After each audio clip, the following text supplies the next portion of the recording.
Today, we are breaking down some of the biggest overvalued players and undervalued players round by round in Dynasty Startup ADP. We already broke down rounds 1 to 4, overvalued and undervalued players, covering 2 players at each superlative in each round. Today, we're going to be breaking down rounds 5 to 8, so those mid rounds of your Dynasty Startups, the area of the draft that we're constantly talking about trading down into, because it is rich with talent. So this one is definitely going to be a fun video, give you guys an idea of some guys that you should be targeting in trade down type of scenarios if you're tackling some Dynasty Startups this coming June. So before we get into the video, Danny, how you doing? Doing well, doing well. And yeah, I mean, it's hard to mess up the first 4 rounds of the startup. You guys kind of know who your stud quarterbacks are, kind of know who your elite wide receivers, running backs, and tight ends are. Once we get into rounds 5 to 8 is where the truly talented, the truly knowledgeable fantasy football players shine. Knowing your value pockets, knowing who's undervalued, who's overvalued, all that fun stuff we will get into with today's video. But with that being said, before we get into it, gotta hit the intro.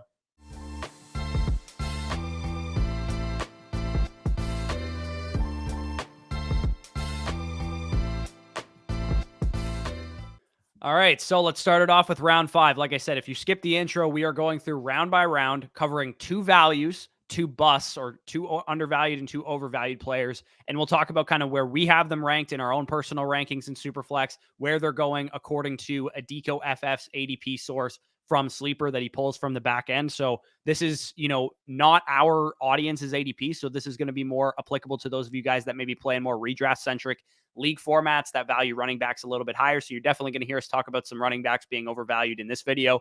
But my round 5 value in this video is Jordan Addison, who I have ranked at 44. He is off the board here at the 506, 54th overall. For me, I have him, as I talked about in the Cornerstone rankings, I have him up in that tier with Jackson Smith and Jigba, just behind DK Metcalf and Devontae Smith. I view him as a cornerstone wide receiver, as like a tier 3, tier 4 wide receiver. And you can get him now like in the mid 5th round of a startup draft behind some guys that I think are lower ceiling type of options, like Quentin Johnson going straight ahead of him. I think Jordan Addison is an easier projection. Great landing spot with the Minnesota Vikings. He's going to be facing number 2 corners, slot corners, whatever, with Justin Jefferson demanding so much attention there. Very talented, Biletnikoff winning prospect. This is a guy that I think can really, really produce in one of the most pass-heavy offenses in the league as well. Yeah, no, I absolutely love Jordan Addison. I actually have him up here as well. I believe he's my 42nd overall player. And when it comes to Jordan Addison, I guess the downside risk to taking him that some people, some detractors might point to is, well, he's behind Justin Jefferson. So what exactly is the value ceiling there? Like, can he ever be the wide receiver 8 in Dynasty? They're really unsure. And my argument to that is we know he's a very, very damn good receiver prospect. 2 years ago, we saw what he was able to do with Kenny Pickett. And quite frankly, people are so opposed to him being the wide receiver 2 on the team. That wasn't an issue for a guy like Calvin Ridley. That wasn't an issue for a lot of elite talent wide receivers. I mean, Stephon Diggs earlier in his career was playing second fiddle to Adam Thielen his times as well. Ultimately, if you are an elite talent at wide receiver, which Jordan Addison may not be an elite talent, but he can definitely prove to be an elite style wide receiver. I mean, Calvin Ridley was picked in the same range as him. Stephon Diggs with a 5th round pick. These slick moving, route running wide receivers that can win on every portion of the field typically translate. And for me personally, when I'm looking at it in that Minnesota offense, we know he's going to throw the football. We know Justin Jefferson inherently is already going to get 180 plus targets, but after him, I would not be shocked if, like Devontae Smith, like Calvin Ridley, Jordan Addison could play that elite second wide receiver role in a very, very good offense with Minnesota. So absolutely love him here. And on a similar type of note, I'm going to go to another young wide receiver as my value of this round, Jerry Jeudy, who I have 1 spot behind Jordan Addison in my rankings. 43rd overall player for me, 57 overall player according to Deco's ADP. And coming off a fantastic end to this past season, showed to be an absolute league winner at the wide receiver position, despite terrible quarterback play from Russell Wilson. Despite terrible coaching from Nathaniel Hackett, we saw Jerry Jeudy live up to the potential that they built him when they took him at that 15th overall pick. When we saw Jerry Jeudy at full capacity last year, he played over 50+% of the snaps, 92 targets, 62 receptions, 896 receiving yards, and 6 receiving touchdowns in 12 games played.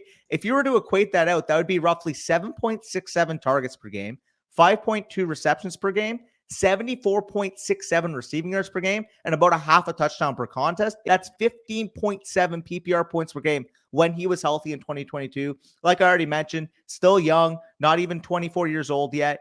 He's going to be going into this Broncos offseason. Some turnover, obviously, going from Nathaniel Hackett to Sean Payton, but that's positive turnover, in my opinion. You got one of the best coaches in the NFL and lured him away from the New Orleans Saints. You expect the offense to be better from the train wreck that it was last year. And not to mention, if we get even a single little bit of positive regression from Russell Wilson, who was abysmal last year and has shown 95% of his career to not be an abysmal quarterback, I'll trust the sample size here. I'll expect Russell Wilson to regress to the mean. And if that's the case, I think Jerry Jeudy has a legitimate top 10 ceiling in fantasy football. And at 23 years old, I think getting him here in this point of the startup is an absolute smash.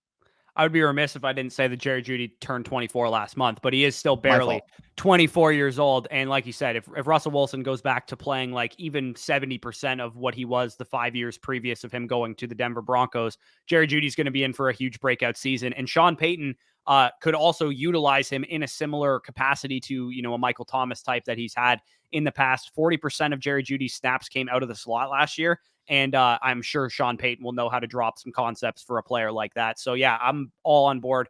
Jerry Jeudy is a great value there. I also have him quite a bit higher than this in my overall rankings. Now let's get into the busts of this round. Both of us have running backs. I have an older running back. You have a younger running back. Nick Chubb is my bust of this round, overvalued player this round. Let me just say real quick that I actually kind of like Nick Chubb from a redraft perspective. I'm not like out on him like I usually am, thinking he's like a low ceiling type of option, because I do think, Nick Chubb is probably one of the best pure runners in the NFL. He's going to get a great workload. Kareem Hunt's no longer there. I don't expect him to get any pass catching work, but it might lead to him having autonomy on the goal line, which with an elite quarterback or a great quarterback in his offense with Deshaun Watson could lead to him having a career outlier in terms of touchdowns. In this season, he could lead the NFL in touchdowns. I think he'd be probably a very good bet and high odds to do so. So I actually really like Nick Chubb from like a 1 year sample, but he is 27 years old. He's well over 1,000 carries in his career so far. He is at the age apex and the touch apex at a running back. So there is a possibility that he takes a downturn this year in terms of he maybe suffers some more nagging injuries. Maybe he gets less efficient because he's historically been one of the most efficient running backs in the league. There's concern with Nick Chubb there. So if I get a 1 to 2 year window out of Nick Chubb, I think he's probably worth this like mid 6th round pick or mid 5th round pick that you're spending on him. But there also is the downside risk chance that come mid season, if he deals with an injury, he tanks in value and he's right down there with, your Alvin Kamara, Dalvin Cooks, and Joe Mixons right now. Yeah, 100%. And when it comes to Nick Chubb, I'm glad you mentioned that, because he feels to me more so like a guy I would rather trade for like year 2, year 3 of the startup, where the cost is like maybe just over what like James Conner was worth, or maybe what's worth like what Dalvin Cook is worth now, or Joe Mixon is worth now. It kind of feels like a year time. Nick Chubb's value is going to be more so in that round 8, round 9, round 10 range, rather than being in this round 5, round 6 range. So for me, this is just an opportunity cost thing. I'm sure that's the same case for you. Don't want to fade one of the best overall talents at the running back position, but when he's this old and when he's not Christian McCaffrey level league winning ceiling, I'm going to have to fade him. And the flip side is the guy that I'm fading. He's a young running back. He's got all the talent in the world. He's got all the upside in the world. And oddly enough, he actually plays for the same team that my value does. I can't get on board with Javonte Williams here. 55th overall player.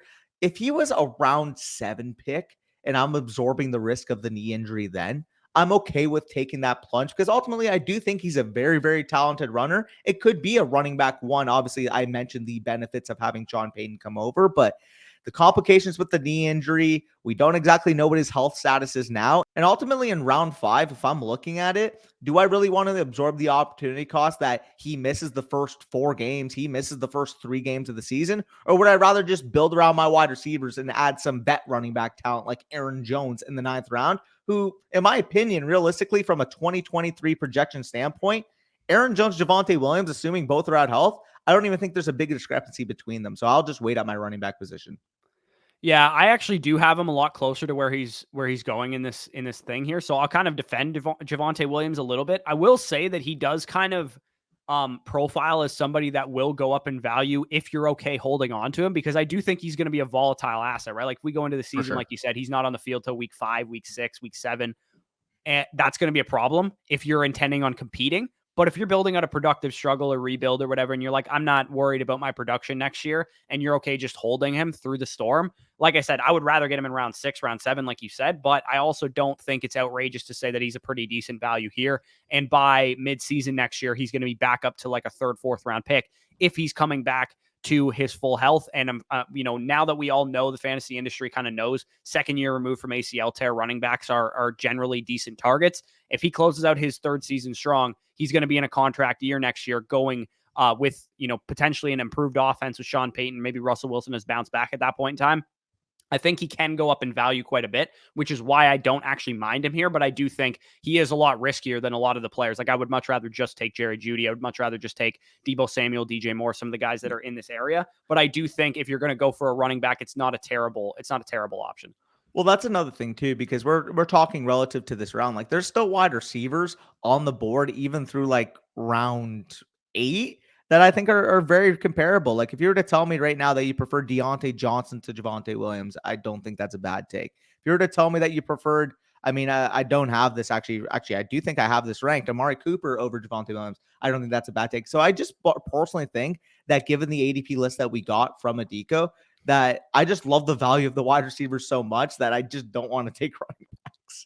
Yeah, and I think that Javonte also kind of applies to your Nick Chubb point of like, you could probably just trade low for him instead of taking him in the startup once he's not on the field or on the pup list or maybe struggling once he gets back on the field. So yeah, I'm kind of on board with that, although I do have him ranked a little bit closer to where he's going. But we can move on to round 6, where we have values that I never thought I would say this. You guys are going to hear something out of my mouth that I never thought I would say, but I have Kenny Pickett well above where he's going in this draft. And mainly because I talked about it in the players, skyrocketing up my rankings, where Kenny Pickett has had a very good offseason so far for a quarterback. He's getting, his running back is coming off of like a season where he was marred with injuries. That's going to help him out. He's in his 2nd season. He closed out his rookie year with, his 5 best PFF passing grades from week 12 on. So Kenny Pickett did show quite a bit at the end of his rookie year. The range of outcomes that I see for him is like, he's this year's Daniel Jones. He's probably not going to ever become a top 10 dynasty quarterback, top 2-round startup pick, but could he be a mid-3rd round pick this time next year with a great season where he kind of puts it all together? He has good weapons around him. Deontay Johnson should bounce back. George Pickens going into his 2nd year. Pat Freiermuth, probably a big-time breakout candidate as well at tight end. And they add, a couple other pieces, Allen Robinson, maybe he can help those young receivers develop or whatever. I think Kenny Pickett is in for a step forward this year. And he also does have a sneaky mobile aspect to his game where he can put up, 400 rushing yards and a couple touchdowns on the ground. So it would not totally shock me if Kenny Pickett was a back-end QB1, high-end QB2, and at 24 years old, 25 years old, that's going to rise in value on the open market. And generally speaking, we value quarterbacks pretty highly. I don't think he's a very bad option as a QB2-3 type for a rebuilding team. If you grab, 2 anchor quarterbacks at the top, Kenny Pickett sliding into the 6th, 7th round or whatever, where he's going according to this, I have him ranked in the 4th, 5th round. I think that's a fine option to kind of build out a quarterback core, especially if you're going with a productive struggle. Yeah, no, I don't mind it as well. I have Kenny Pickett a little bit ahead of ADP. I think I have him 68th overall. And yeah, I agree. The upside case for Kenny Pickett is, quite frankly, we saw what Daniel Jones was able to do. Another guy that has, a mediocre to below average arm, but is quietly mobile, is not working with the best circumstances for Daniel Jones. You can say the opposite for Kenny Pickett. He has one of the better overall weapons groups in the NFL with Freiermuth, with Najee, with Pickens, with drafted obviously left tackle Johnson as well. Right. So the situation there for what Kenny Pickett has in Pittsburgh is a lot better comparably to what Daniel Jones has in New York. Obviously, New York with Daniel Jones, you're getting the rushing element. He's already proven it, which is why I have him ranked higher. But I do think the upside case is Kenny Pickett shows the mobility next year, maybe rushes for, like you said, 400, 500 rushing yards, and he's like the quarterback 14 in points per game improved in that Steelers offense. And if that were to be the case, he could be very well an early 4th round, late 3rd round type of startup pick in a year. So I don't mind that call. I'll go on to my value, and that's another rookie from this past cycle, a guy that we were both extremely high on in the offseason cycle. You're a little bit lower on him now. I'm still high on him given the peripherals that I've seen from the rookie season.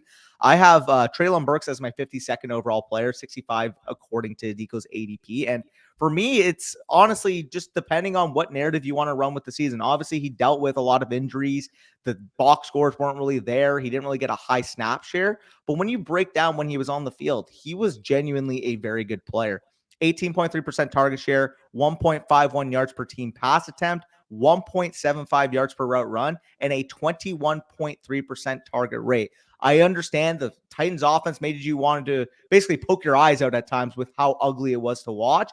But Treylon Burks showed the signs that I needed to see. Obviously, he's not the complete player quite yet. We need to see that step up. And if he does take the step up, I think his value is going to skyrocket by this time next year.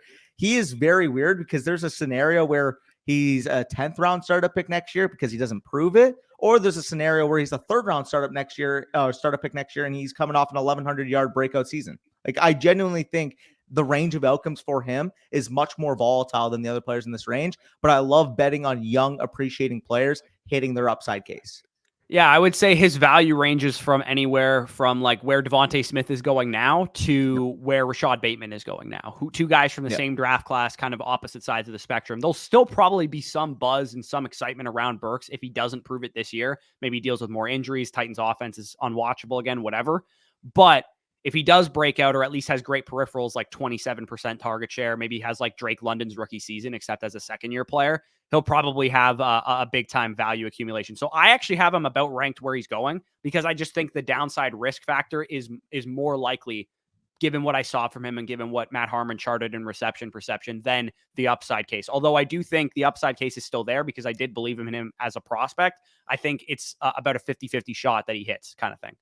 Yeah, that's fair. And I think I'm a little bit more bullish. I'd probably say it's about, the 65 range. But like I kind of mentioned, I'm always going to be betting on upside from young players. And worst case scenario, like we've kind of said, if you miss on a young player hitting their upside scenario, they're still going to hold some market retention. Whereas if you spend the pick on a win now type of player and they have an off season, like their value retention is next to nothing. Right. And we're kind of disagreeing on this one. We're going to disagree on this next one too, because my round 6 bust is Jameson Williams. And I know Danny has him way higher than I do. I have him at 90th overall. I have him behind Christian Kirk, Amari Cooper, like guys that I know are proven talented wide receivers who are young enough that they're going to have 2 to 3 year windows still. Jameson Williams' upside case is probably well documented. He can become like a deep threat for a great offense, but I do think things are starting to pile up against his favor right now. The injury obviously took away most of his rookie season. The suspension is going to take away even more crucial development time. I have question marks about this guy's attitude and work ethic because we heard rumblings of that when he transferred from Ohio State. We heard rumblings of teams not maybe wanting them on their draft board during the draft process. And also the fact that he got caught gambling on like his work property kind of seems like a bonehead move to me. It's not just that, though. It's also the fact that, like, we point to a receiver who's losing all this crucial development time. When was the last time a receiver missed their first year and a half of their rookie contract and eventually became this great, talented wide receiver 1 in Dynasty? To me, it's just a lot of risk.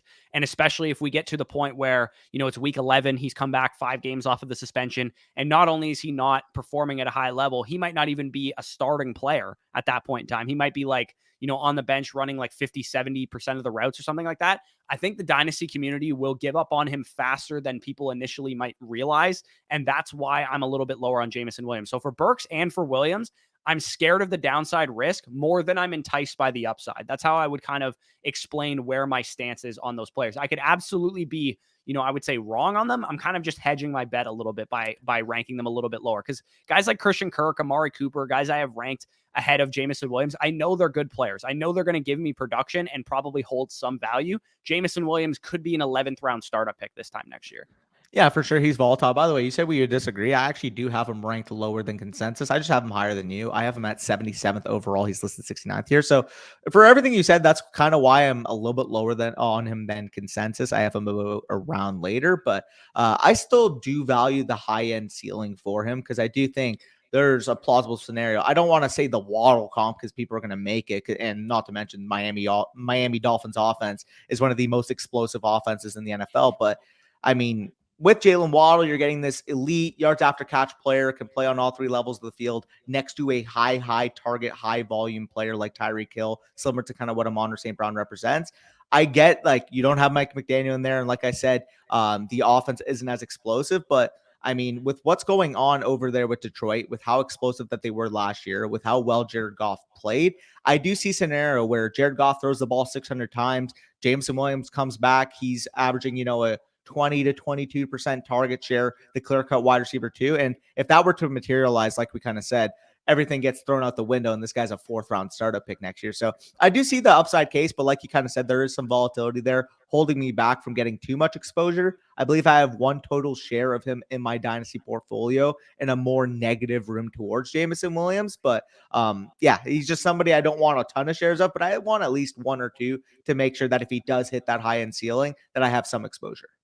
Yeah, I have traded him away in every league that I have him because I was still able to get good value for him. So for me, like I said, I'm just kind of hedging my bet. Like The people in my he, league bought into the upside. I'm not as bought into the upside, so it makes sense for me to kind of move him in that format. the best offer I got for him in that league was like the 112 and a third. So I'm It was difficult to shop him though. I will say, yeah, like you need to find the Jameson Williams truther in your league because I mean even pre-draft, he was my wide receiver 6. Like I had Jahan Dotson, Chris Olave ranked over him. And then the top 3 guys consensus was Drake London, Garrett Wilson, and Treylon Burks. So he wasn't really highly valued for me. There was people out there that had him like wide receiver 1, wide receiver 2, whatever. And I wasn't one of those people. So I've kind of been low on Jameson Williams throughout the entire process, and I still am. So that's kind of why I was shopping him away. So let's close round 6 out with your bust. This one's not going to require a lot of explaining. yeah. It's pretty similar to Nick Chubb, except even more so an old running back. Yeah, I mean, if this takes longer than like 30 seconds, I'm doing you guys a disservice. It's Derrick Henry. I have him ranked 104. He's going 66th overall. Do I really have to say much? 28-year-old running back coming off a bunch of years of wear and tear. Obviously, the biggest workload in the NFL for like the past 3 or 4 seasons when he's been healthy. And the problem with him is he has no value retention whatsoever. There is a scenario where he's quite literally Ezekiel Elliott level in terms of market worth this time next year. He will be a 29 going on 30-year-old running back. And if he has any downside risk in that offense this year, obviously we expect the Titans to be one of the worst teams in the NFL. I don't see any scenario where he gains value, and I see about a 90% likelihood that he decreases. Yeah, he will be on my do not draft list for redraft leagues this year because the offense will be worse. Everybody and their mother knows that Derrick Henry's the whole offense. And like you said, the wear and tear, the touches, they're catching up to him. He had a little bit of a decline in efficiency last year, and I think it'll be even more of a decline in efficiency this year. So yeah, like you said, we don't need to spend too much time on Derrick Henry. I don't hate him if he falls like really far in a Round running 9? backs are evil type of room and you're building out a contender and you get him around 9 or something like that. But this is like we're talking about round 6 here. Like this is too high for me. So let's get into round 7. I have Brandon Ayuk, which you guys obviously know I'm higher on than consensus. I feel like I talk about him in literally every video. I'm at 46 overall. He is going off the board at 76 overall. He's 25 years old. He's extremely talented. He's been a wide receiver 3 or better every year of his career. His situation may not be forever. Deebo Samuel's a little bit older. George Kittle's a little bit older. He's coming up on his contract soon. They might not want to pay him. They might trade him away or whatever. There's upside that Brandon Ayuk is the number 1 receiver for an offense. And if that happens, he is going to be a bona fide top 15 dynasty wide receiver. And I already think he's proven that he can already produce with those guys on his team. So it doesn't even matter. We're getting a guy that can produce wide receiver 2 numbers alongside other players and on a talented offense, let alone if the upside and the situation kind of changes. He would be my best bet. Again, if he were to get traded this year, next year, maybe going into that contract debate, like you're kind of saying.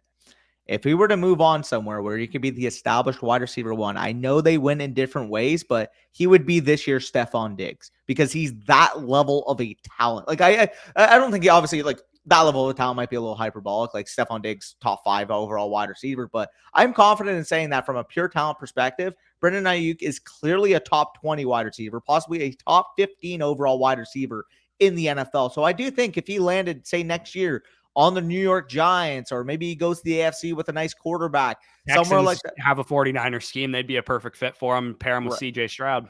That would make a ton of sense too. Like any of those type of spots with some upside, maybe working, like you said, with a young potential franchise quarterback in CJ Stroud, he would blossom. Like he would legitimately thrive for possibly top 10 overall fantasy numbers. So getting that type of upside from a still young 24-year-old player in the 7th round, like I am all in on Brandon Ayuk. And yes, you're basically getting a cost equivalent to what he'll present you from a production standpoint, but he's still young, like I said, and he's still got that incredible upside, like I said, if he were to move elsewhere. Like there's a scenario this time next year, if he's on a new team, where he could be a round 5 pick, a round 4 pick, where Devontae Smith is going. I do think he's that type of player. Yeah, and even if he's still on San Francisco, he's still going to give you wide receiver 2 Yep. numbers because, he's a good player and it's a good offense. So your round 7 value is not a young wide receiver, but it is a wide receiver that I'm very excited about from a redraft perspective. I tweeted out that I think Calvin Ridley might finish top 3 in points per game this year. It's a hot take, obviously, but I love Calvin Ridley. I think he's going to be Trevor Lawrence's best friend. Yeah, I'm all in on Calvin Ridley. I mean, we've been talking about it in the offseason, but if we're projecting the Jaguars to be a top 5 offense, which I think everybody who's high on Trevor Lawrence, who's high on this offense is about doing so, I think the downside risk is this is a top 10 offense. I don't see this being outside of the top 10, the point remaining. Calvin Ridley's going to be the wide receiver 1 here. And the last time we saw Calvin Ridley fully healthy, he had the most he had the most air yards in the entire NFL. He was a top 5 overall fantasy wide receiver, and he was working with an old late career Matt Ryan versus what he's getting now with possibly a top 8 overall quarterback in the league with Trevor Lawrence. And you can make the argument by this time next year, he's well within that top 4 overall with Trevor Lawrence. I think there's a possible scenario where Trevor Lawrence is the MVP. He throws for 4,500 yards. He throws for 45 touchdowns. And if that's the case, lock and load Calvin Ridley. I think realistically, there's a scenario where this time next year, he's regarded within that Stephon Diggs, that Cooper Kupp, that Devontae Adams type of area, and you're currently getting him about 3 rounds later. So love the talent here, love the upside in this offense. I think it's more likely he goes for 1,310 touchdowns than he, is a wide receiver 3. Yeah, I think when you think about production bundles, you have to take Adams and Kupp and Hill in the 4th round of a startup. If you're building out a contender, and you can take Drake London in the 4th round and Calvin Ridley in the 7th, as opposed to taking Cooper Kupp in the 4th round and Terry McLaurin, Chris Godwin, or Jahan Dotson in the 7th. I'll take the production bundle of Drake London and Calvin Ridley any day of the week. You didn't even mention the fact they're probably also going to be a top 5 pass attempt team. Yep. And they were also very effective, very productive. He has guys around him that can move the chains and help him out. Yeah, I think Ridley is in for a monster season this year. He also somehow is on his rookie contract because of the suspension, the fact that he was a 1st-round pick, an older prospect coming out. So he also could get extended and have another 2 to 3 years attached to Trevor Lawrence, and he will if he has a great season, obviously. If you guys want to know how much higher I am on Calvin Ridley than consensus right now, he's my 51st ranked player. He's going 79th overall. We're talking over 2 rounds, and close to 2.5 rounds, I'm ahead of ADP here. Anytime Calvin Ridley falls past the 5th round, he goes into the 6th round, mid-6th round area, he's going to be on my team. It's point blank simple. And I mean, translating to redraft, I know this is a Dynasty video, but translating to redraft, anytime Calvin Ridley's going to be there in the 3rd round, I'm auto smashing it. Yeah, no, he'll be ranked in the 2nd round for me, absolutely. So yeah, we can move on to the bust of this round. I have Russell Wilson as one of mine. It's almost the exact same argument to Treylon Burks and Jameson Williams. It's just a downside risk mitigation thing for me. I think Russell Wilson is probably more likely to go back to old school Russell Wilson, future Hall of Fame quarterback Russell Wilson this year with better coaching, some of his weapons a little bit healthier because they were banged up last year. But the range of outcomes exists where Russell Wilson is benched or is not good again. And, this time next year, they're looking for a new quarterback. And I know, somebody's going to go to the comments and say, well, they paid him all this money. They're not going to replace him. NFL teams don't care about dead cap. If the player is not good and a cancer to the locker room, like Russell Wilson was kind of last year, according to Melvin Gordon and some of the other veterans there, they're going to cut bait with him. The Cardinals just ate like $40 million on DeAndre Hopkins. The NFL teams don't care about dead cap money. I know Russell Wilson has a big contract, but I'm telling you, if he is this bad again, he's going to be a dead asset. He will be Matt Ryan level of value. Like, he will not be valuable whatsoever. And we might be like, man, how did Russell Wilson talk about playing until he was 45 and then fall off at 34? Like, it's possible that it happens. I don't think it's likely, but I do have him ranked at 92nd versus 78 because I do think that scenario exists. Yeah, no, it absolutely does exist. There's a downside risk to Russ. Obviously, I'm a little bit more bullish, hence my take on Jerry Jeudy. But yeah, no, there's absolutely volatility there. And quite frankly, instead of drafting these quarterbacks in the mid rounds, that's why we personally prefer just grabbing 2 elite guys and worrying about my depth. Because like we've kind of gone through, some of these round 5, round 6, round 7, round 8 plus values are usually at the wide receiver position, are usually at the tight end position. Like, it doesn't usually come at quarterback or running back, hence the theme of this video. So I agree with you. Russell Wilson, I have him about 85. You have him 92, which we're both lower than in terms of his 78th overall consensus ranking. My bust is going to be Rachaad White from this round.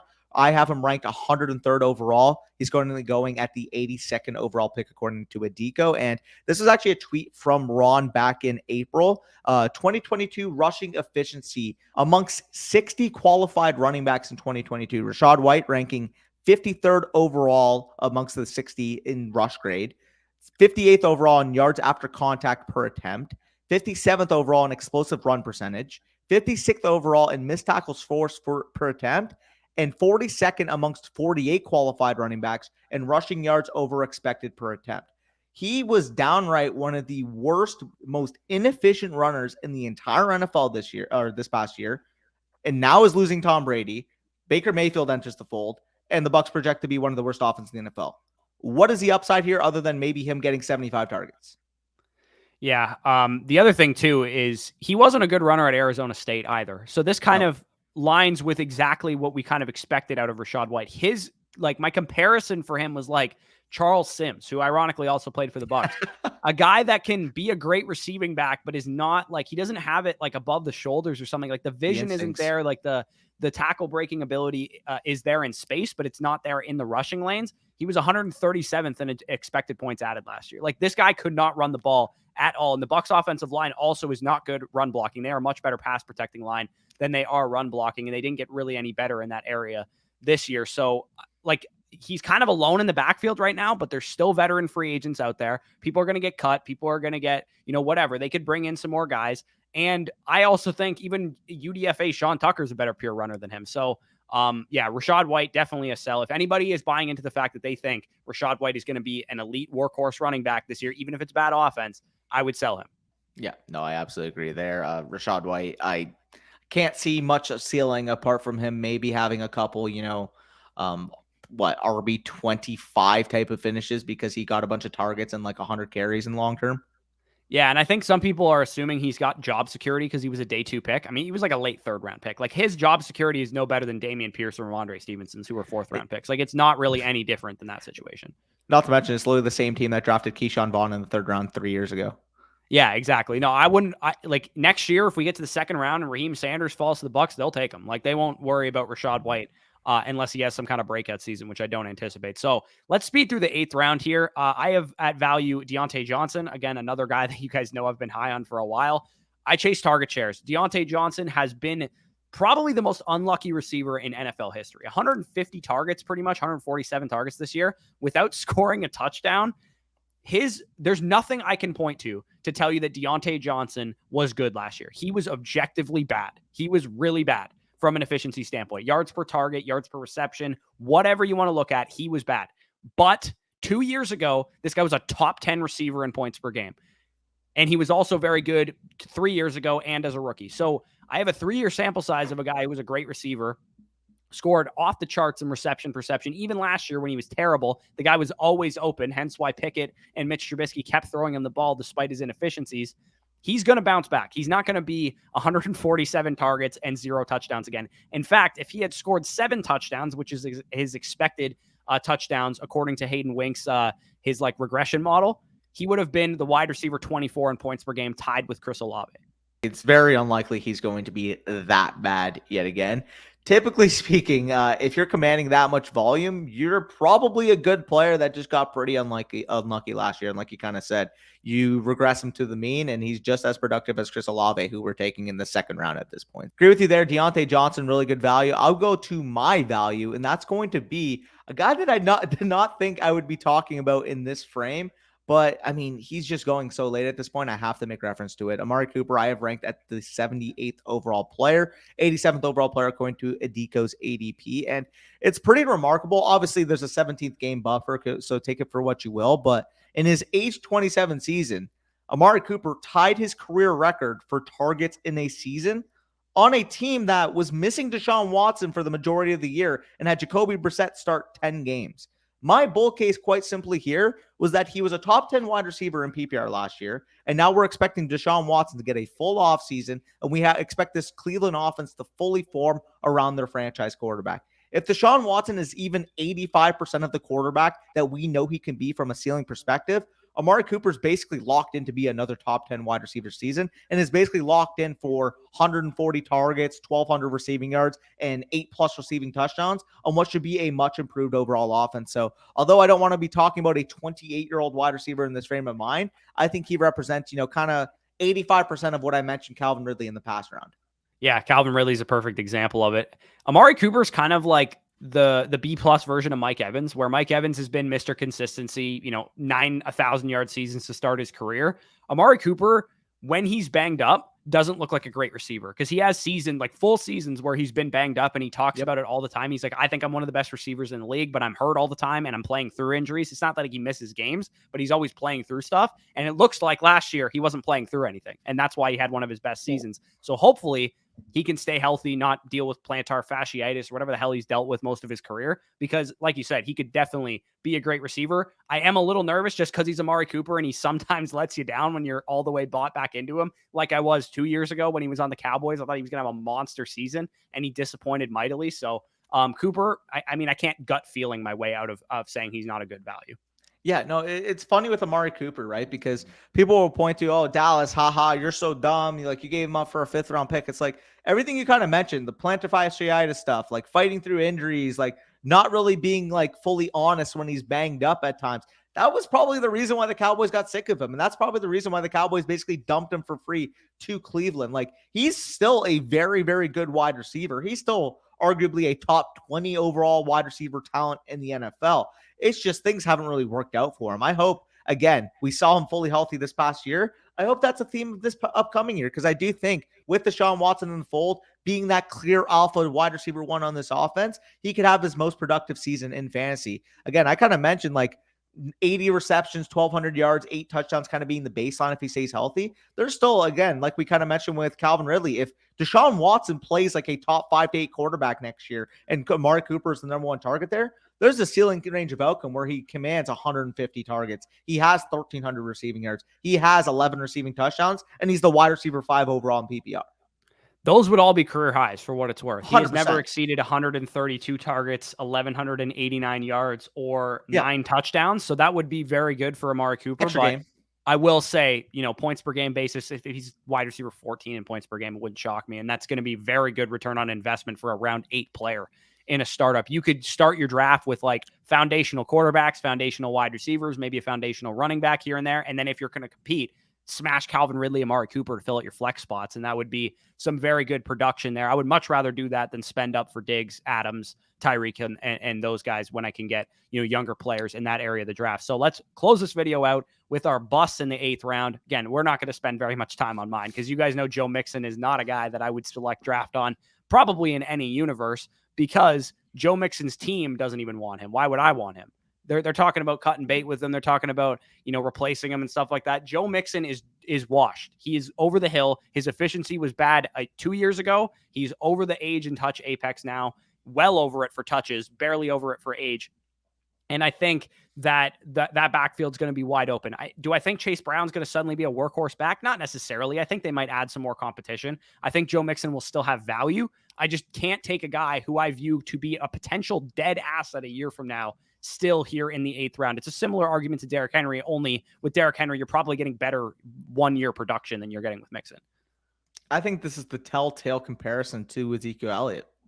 Honestly, the way we viewed Ezekiel Elliott 2 years ago, where he was still kind of the main running back in Dallas, although Tony Pollard is bringing down his neck. I think that's a pretty comparable scenario to what we see with Mixon. Obviously, less competition in the backfield. If Chase Brown became Tony Pollard, I'd be shocked. But young running back, kind of breathing down his neck, still a very good offense, so people are going to draft him upon the situation. But I'm just not sure he's still the talented player that he was coming out of college. And in fact, I'm much more sure that he's not that player than I am that he would be. With Joe Mixon, there's a very plausible scenario where he's on the street next year and he can't find a job. He's in Ezekiel Elliott territory where no team even wants to work him out. That is how inefficient he's been this past season. Obviously, he had that career year 2 years ago, but he was downright awful this past year from an efficiency standpoint, from a rushing yards over expectation standpoint, from a rushing EPA standpoint. He was clearly a deteriorated player. And like we kind of mentioned, the touch and age apex of the running back position is no joke. And that's why, Corey, you do your studies on it, because the hit rate in terms of identifying these players and the fall off in terms of points per game is very, very high. Yeah, anybody can identify now that Dalvin Cook is no longer what he used to do, but nobody else was saying that he was going to fall off like we were last year. That's why we do this ahead of time. He was a first-round pick. Yeah, exactly. Joe Mixon had a 55-point fantasy game last year that carried his finish. So if anybody's going to be like he was RB7 in points per game, he was pretty much brutal the rest of the season outside of that game. So with Mixon, again, it's a projection. We're trying to projecting forward. We're not looking at what he's done so far in his career. We're looking at what he can still do. It's a great offense. He could fall ass backwards into 10 touchdowns, and it wouldn't shock me if he's still the starting running back there. So it definitely could, age poorly as far as a take, but you're going to get like 1 year at most out of this guy. And people are still projecting that he might have like a bounce back season, or might be still the same player that everybody like always thought he was going to be. You want to hear something funny? He had 242.7 PPR points on the season, and he had 55 of those in 1 week. If you're doing the math there, over 23% of his seasonal production came in one game. Yeah, no, and again, he can give you those big production games because he plays for a great offense, and he punched in 5 touchdowns in that game, and that's why he got that big of a performance. But when the market generally decides that these guys are washed, and I will be covering this in the running back touch and age apex video, which should be dropping tomorrow, usually we're right. Usually when we think these guys are washed up, they probably are. It's like face planners for rookie wide receivers. When they come into the league and we think they're all good and, these great players, and then they face plant and they don't do anything their rookie year, usually they're not buy low candidates. They're guys that probably just aren't good. And I think that's the same case that I'm going to find out in the study in the case of older running backs who lose a lot of redraft ADP and dynasty ADP. So let's close this video out with the final bust. Another guy who is old, has gray hair. Let's talk about him. Yeah, I mean, good for him. He's apparently dating the Bucks owner's daughter. So shout out to Mr. Popular over there. But we're going on to Aaron Rodgers, newly Jets quarterback. All jokes aside, Aaron Rodgers, we know who he is. He's been the past MVP in the NFL. Obviously, we know him for his historic run in Green Bay, but he was genuinely an average quarterback this past year. He's 40 years old, and he's getting traded to a new team. The risk factor here is that he's Russell Wilson from this past year in terms of a production standpoint. Only you can't even refer back to, well, at least Russell Wilson, you have some years left because he's 34, 35 years old. If Aaron Rodgers doesn't work out this year, there's a genuine scenario he just flat out fucking retires. He's 40 years old. There's no reason for him to keep playing if he's not the same MVP caliber quarterback. Now, for what it's worth, I do think it's more plausible he returns to top end level status given the talent and given the surrounding situation in New York. But the downside risk here, like I said, is he is not even on an NFL roster, and he's retiring and maybe, sipping some cocktails with Tom Brady next offseason. There's a common denominator in that comparison, right? Nathaniel Hackett. Yeah. Nathaniel Hackett's in both situations. So, I mean, all jokes aside, like Aaron Rodgers, he's a fine win now quarterback. I'm not drafting him in a startup. If I have Aaron Rodgers on my roster, A, I want to be like one of the best teams in my league, and B, I would rather just trade for him if I need a QB2, if I have like Kyler or something like that. To me, in a startup draft, there's no way I'm drafting Aaron Rodgers at his advanced stage. Well, I mean, we'll obviously go through 9 through 12 on another date, but for the record, the guy that he's right above is fucking Will Levis. Give me the fucking 24-year-old potential franchise quarterback for the next 10 years over maybe 1 or 2 years of Aaron Rodgers. And again, I have no problem with Aaron Rodgers, the player, if you were getting him round 10, round 11, like at that point. But in round 8, you are taking him over some genuinely good assets. Yeah, absolutely. I can't take Aaron Rodgers that high. He's simply like a 1-year rental. And I would have said the same thing about Tom Brady last year. Like, I wouldn't have taken Tom Brady in the 8th round either. You need to get him in the double-digit rounds when they're only going to be productive for 1 year. And even still, when they were on the field last year, like you said, they weren't even really an advantage at that position. And an offense that probably is going to try and lean on their run game anyway. So, yeah, I'm on board with that. That is, we are now to the end of the video, though. We went a little long on this one, 45 minutes or so. If you guys enjoyed, if you made it to the end, leave a like, subscribe to the channel if you guys are new around here. And also be sure to check out our site, flockfantasy.com/FSE, to get access to all of our dynasty rankings, all the bonus articles, the running back touch and age apex data will all be posted over there. And definitely stay tuned for that video tomorrow. And then also by using our promo code, you'll get first priority on Dynasty Decisions episodes. If you guys want to submit your teams, there is a link down below in the description to do that. Other flockers obviously skip the line, and flockers get priority submissions as well. And while you're in the description, check out our sponsors. Really appreciate them. Underdog Fantasy, Aura, all the ones listed down below in the description. Definitely, if you want to support us in any way, you can definitely go and support our sponsors. That helps us just as well. So with that being said, peace out, and we'll talk to you soon.